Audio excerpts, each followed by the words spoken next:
Hello my lovelies. Oh, I instantly kicked the tripod.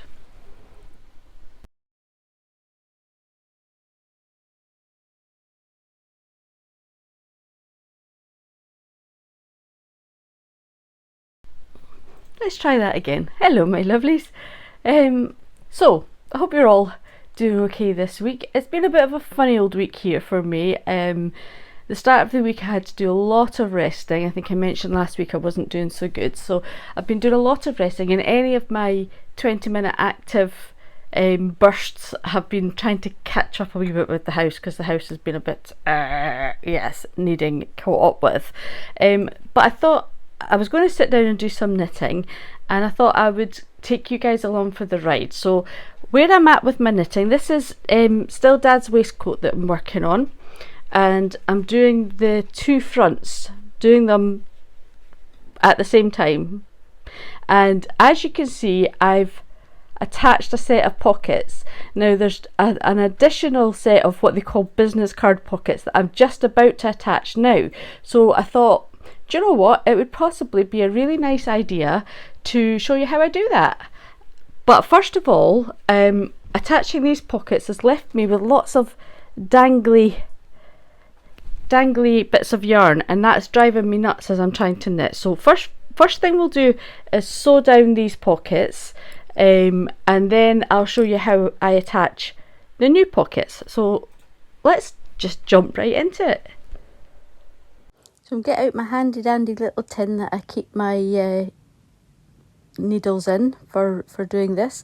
Now the beauty of all these dangly bits of thread is that they are already attached for sewing in. So my special needles for this have a nice big eye, so that I can thread the yarn in and make sure that the pocket is exactly attached to the row that it was put in on, and then try our best to keep it straight going down. Now fortunately, because the pattern on this cardigan has like a herringbone, it gives like a, you can actually see the line on the back, which helps as a guide to keep it straight. So that's quite handy. I don't normally have that in plain stocking stitch. So let's speed things up, because otherwise it'll take absolutely forever, and you guys don't want to sit here watching me do stitch by stitch. Wouldn't it be good if you could actually work this fast, like you were like Superman or something? Don't you just love time lapse? Anyway, get that all sewn in and get the ends woven in and everything, and then I'll catch back up with you. Okay, so that's our pockets neatly sewn in. We've got our little edging on them and everything.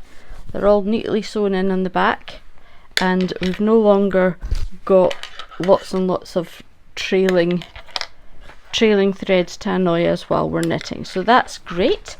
Now we're going to get ready to put in the next set of pockets. So I think what I'm going to do is change my angle so that you're looking at them from the same angle as I am, because I think that would be less confusing. So we start by patterning across. So if you're doing stocking stitch, then just knitting across, because we want to do this on our right side row. So if you look at your pattern that you're following, it'll tell you how many stitches in before you want to place the pocket. In this particular instance, it was 18 stitches in to start the placement of the pocket. Once I'd done those 18 stitches, it was time to do whatever stitch you want on the top of the pocket. Now the pattern that I was following actually has it as a stockinette stitch that you then rolls up, but I didn't feel that was very dad, so I've done it as a moss stitch. So what I do then is the number of stitches on that I've done for the pocket plus 2 I moss stitch. So I've done my 18 stitches in, I've moss stitched across 15, and then I turn around in the middle of the row and go back and moss stitch those 15 stitches again, and then I'm going to continue doing that for the number of rows that I want that little edging to be, just working on those 15 stitches in the middle of the row, backwards and forwards. So I think in the end I decided on 6 rows because the bottom moss stitch was 6 rows, and I'll do 6 rows for the sleeve edges and the edge round. So let's speed that up while I do those 6 rows of moss stitch for the edging. Now once I've done the 6 rows, I'm going to cast off those 15 stitches in the middle, because I want that because that's now finished. That little facing is now finished. So we're casting off those 15 stitches, which leaves like a huge gap in the middle of the row. But that's okay, we don't need to worry about that. So once we've done that, we cast off and we cut the yarn.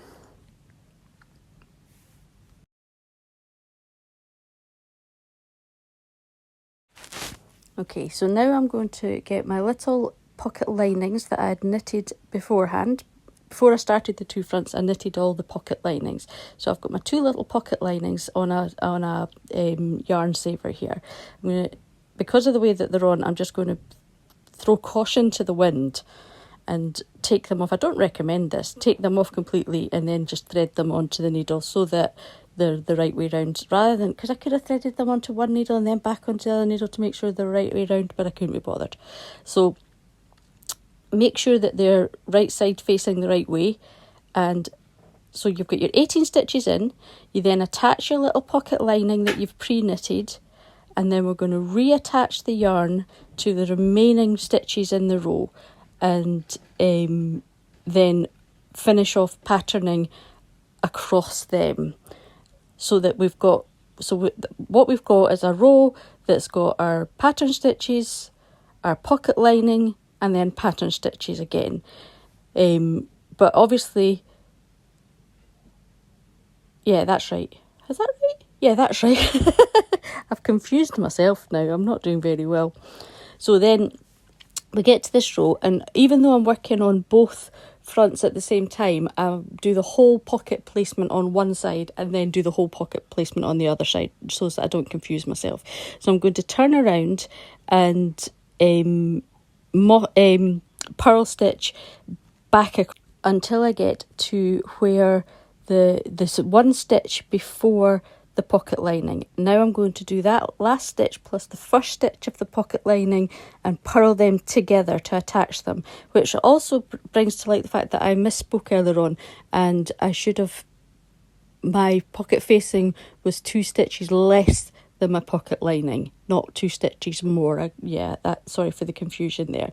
And then once you've purled across your pocket lining to the last stitch of the pocket lining, and you purl them both together as well. And that's us, and we can turn around, and just what I like to do is, just before I move on to the other side, just do one more row straight across of the pattern that I'm doing to fully finish that and have that left at the right side. So I will get that one totally finished off. So now I'm just going to speed through doing exactly the same thing on the other front. So left and right are pretty much, they are identical, just, mirrored. And so I'm doing that on time lapse, but rest assured I'm doing exactly the same thing. Putting the pocket lining in, doing the little facing, all of it. At which point hubby very kindly gave me my dinner, so we'll have a little break. And then we'll get straight back to it and get that finished at the side there. And I knitted rather than carry on, I knitted a couple of extra rows, and I'm going to just sew them down as well, so that I don't have a load of trailing threads left there, because that will annoy me later.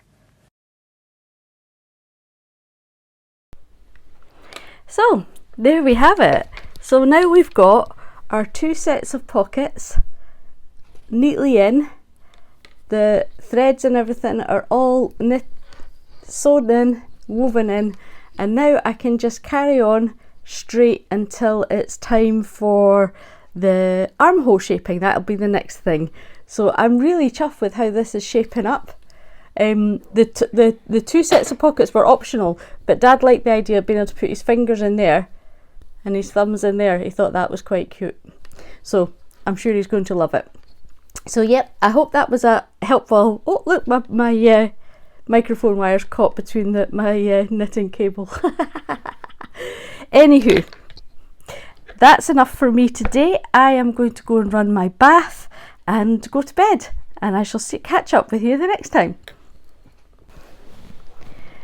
So that's it from me really this week. I'm quite pleased with what I've managed to get done this week. I've got a little bit caught up in the house, and I got a bit of knitting done. But most importantly, I've got quite a lot of resting done, so I'm actually beginning to feel a bit better, and that actually is more important than getting caught up with the house and things like that. So just before I go, there was something I did want to talk about. A few weeks ago, I hit quite an important milestone on here, and I didn't mention it, but a few weeks ago I qualified for monetization. Is that right? It didn't sound right. That didn't feel right in my mouth. Anyway, there's like over 1,300 of you guys out there subscribing. So first of all, thank you so much. I really appreciate all of you. I never expected to, get over 100, so that's fantastic.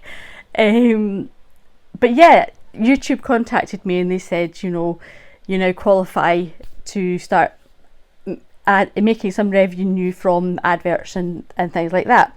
And I haven't as of yet. I've been filling in the paperwork because I'm very conflicted about it. I'm very conflicted because while it would be great to make a little bit of pocket money off of this and at least offset what it costs me to make the videos, because it does actually cost me to make the videos,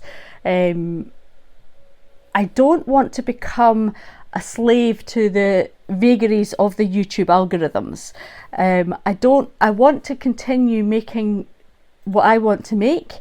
I want to continue enjoying what I'm doing because I really enjoy making the videos, and I don't want it to become a pressure. I don't want it to become something that I feel like I have to do a certain type of video because that's what the algorithm wants. So I'm very conflicted about it all. I also know how annoying it is to be watching a video and for adverts to come up. So yeah, I am buy my book. Buy my book. I'm very undecided about it all. So yes, you may start seeing some adverts in my videos. I will try to keep it as little as possible, but yes, it would be handy to be able to offset the cost of making the videos. And also, let's face it, a little bit of pocket money to buy more yarn and fabric is always going to be, handy. So thank you all for being here. One of the things that's kind of popped up in my deliberations about it all is possibly to do a Patreon. So rather than having, trying to get sponsorships and things, if most of my content would still be completely free for everybody, but maybe just like a little bit more in depth on the actual sewing front of things, like maybe going a little bit more in depth on what I'm doing at each stage and putting that onto Patreon. I don't know. Give me your thoughts in the comments, because I am very conflicted about it all, but I still appreciate the fact that you guys all subscribing means that I'm in this position at all, and I'm very grateful for that. So thank you. I appreciate each of you. So from me and Albia, my little buddy, I hope that you and your loved ones are safe and well. I want to know what you've been up to this week, what's bringing you joy this week, what projects are you on, all that good stuff. How's the family? All that good stuff. And I will see you next week. Love from Liz. By the way, in case you ever wonder what's going on while I'm doing my voiceover, this is it. This is what's happening. I'm doing my voiceover and I've got this going on. How does one concentrate? How does one concentrate with this nonsense going on your lap, eh? I don't know. But she is very snuggly and I do love her to bits. Look at her. She's so relaxed. She loves a belly rub. Oh. Anyway, that's your designated cat time for this week, because we've always got to have a bit of cat content, haven't we?